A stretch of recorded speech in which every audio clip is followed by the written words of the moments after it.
should be. And he thinks that little voice will never fully go away. He doesn't mean that we can never be happy or satisfied. We can learn to have a better relationship with our ideal selves, just that its demands can never be 100% met, because those demands are part of having a mind. Like, we can't walk through walls, but that's not so much an impediment as it is just a feature of buildings. The walls are there to hold the ceiling up. The subject, the self, is a split subject, divided between itself and a demand that it cannot meet, a demand that makes it the subject that it is, but which it cannot fulfill. And on the one hand, that really sucks, because sometimes my ideal self is really, really mean to me, and it's hard to get him to shut up. We'll be seeing later on how some ideal selves can get really nasty. But on the other hand, this might be the solution to an absolutely age-old problem in philosophy. Why should we care about morality? People have been wondering about this for as long as there's been people, and Critchley says we can put our skeptical hats on all day and ask why should we be nice to each other if it's of no benefit to me. But at the end of the day, we're going to go, oh, it's raining, I should have brought my umbrella with me today. And there it is. There's the feeling of should. There's the ideal self critiquing the experienced self. And once you understand that, Critchley says, not only do you understand the foundation of the human mind, you understand the foundation of ethics as well. In her book, Perfect Me, philosophy professor Heather Widdows sums it up quite nicely. Perfection is always beyond and out of reach, and that is crucial to the functioning of ethical ideals. By the way, if you can get your head around this split mind theory, where we give ourselves certain rules and standards and hold ourselves to them, then you're well on your way to understanding Immanuel Kant, who's one of the most famously difficult philosophers ever, so keep up the good work. Part 3. When good selves go bad. I'm curious about where this little voice comes from. Where does the ideal self get its ideals? Critchley pays attention to it mainly insofar as it plays the role of a moral conscience, but it might be interesting to explore what happens when our ideal selves tell us things that are bad or untrue. That's why I opened this video with a little extract of my ideal self, Mr. Not Good Enough, not playing the role of a moral conscience, which he is perfectly capable of doing, but in fact being highly critical and unkind. You might have noticed that he's fond of calling me fat. It's because you are. In fact, he does that quite a lot. Body image is something I struggle with a little bit. It was actually difficult for me to go from my old format of videos where you can only see about this much of me to this. Because now that you can see more of my body, I know that when I edit this thing together, this asshole's going to be leaning over my shoulder and telling me that I look fat. About 2 years ago, I was a little bit overweight.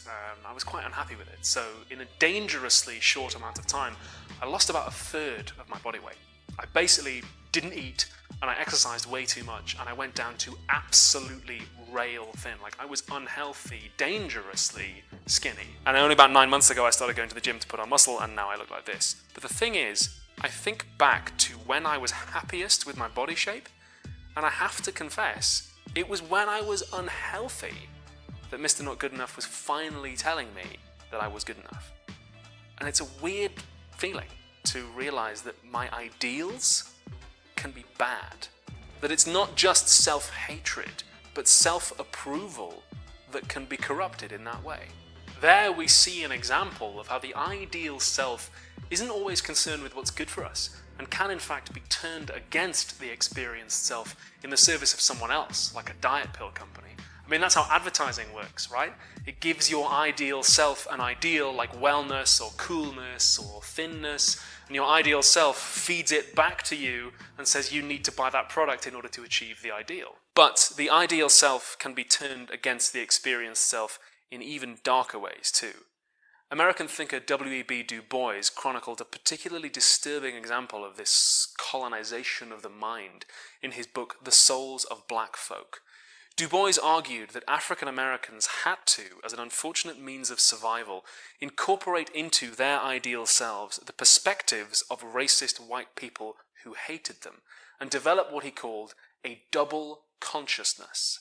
To survive in a racist world, they needed to understand how their perfectly innocent actions might be perceived by racists as dangerous and therefore get them in trouble.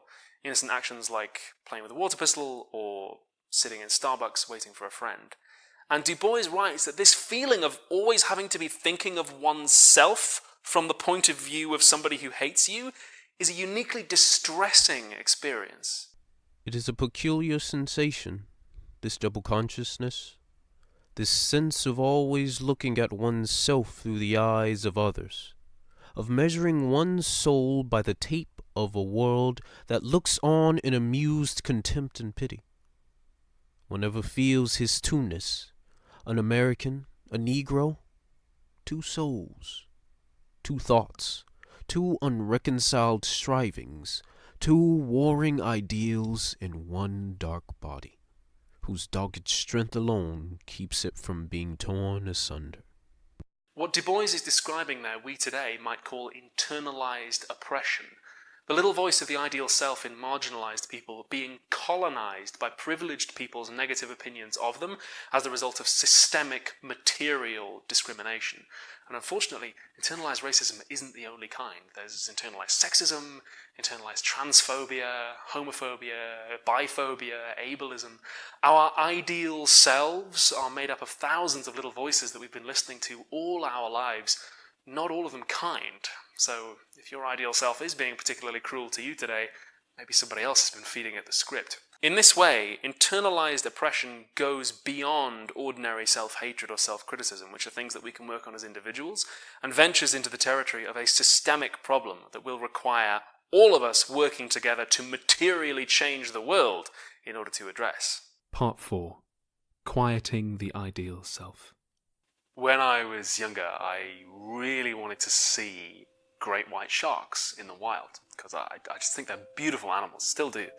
And I spent all my savings flying 12,000 miles to Australia to go cage diving.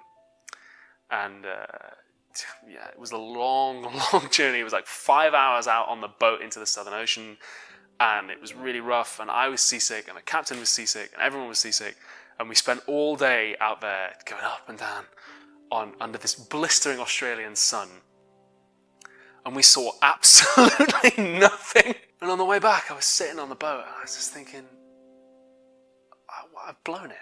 I've come all this way, and I've seen nothing. I come so close to what I wanted to do, and I failed. And as I was thinking this, the sun was going down over the Southern Ocean. And the cool thing about the Southern Ocean is that there's no landmass in it. It just goes all the way around the bottom of the world forever, right? And as the sun was going down, it hit the water in just the right way that it turned the whole ocean this incredible orange, rusty gold colour. It was like an ocean of autumn. It was like the waves were on fire. And I was so happy. I had a beer, I had my tunes, I had an infinite ocean to gaze at, and I thought, even though I've come all this way and I'm leaving empty-handed, it's all been worth it. The little voice, for just like 20 minutes, was gone, and I was just lost in beauty. And I think as an artist, that's one of the reasons people look at art. It's one of the reasons I look at art anyway. Like for me, that's what beauty is for. It's something that happens to the experienced self that pulls me into the present and just focuses me on that experience, whether it's a sunset or a painting or a piece of music or gazing into the eyes of somebody I adore or a piece of theatre. It just shuts the ideal self up for a second. I know some people describe the feeling of meditation in similar terms, and I've tried it, and yeah, I can kind of see where they're coming from, although I know that's not for everybody. And to be clear here, I'm talking about a temporary quieting of the ideal self. We'll talk next time on the show about what happens if we just get rid of it completely, which can actually happen if you mess with people in the right way and it gets really nasty. But for most of us, we'll probably never get rid of the negative aspects of our ideal selves. We'll always have a Mr. Not Good Enough, or a Yakov Goliadkin Jr., or a Tiffany Tumbles just breathing down our necks. But there's a flip side to it. Because although we can never reach our ideal selves, I find at least that there can be great pleasure in the pursuit. We can never win the game, but we can win the hand day to day. I'll never have my ideal body or my ideal personality, but I can enjoy striving for it. And actually, when I became a professional actor, I had to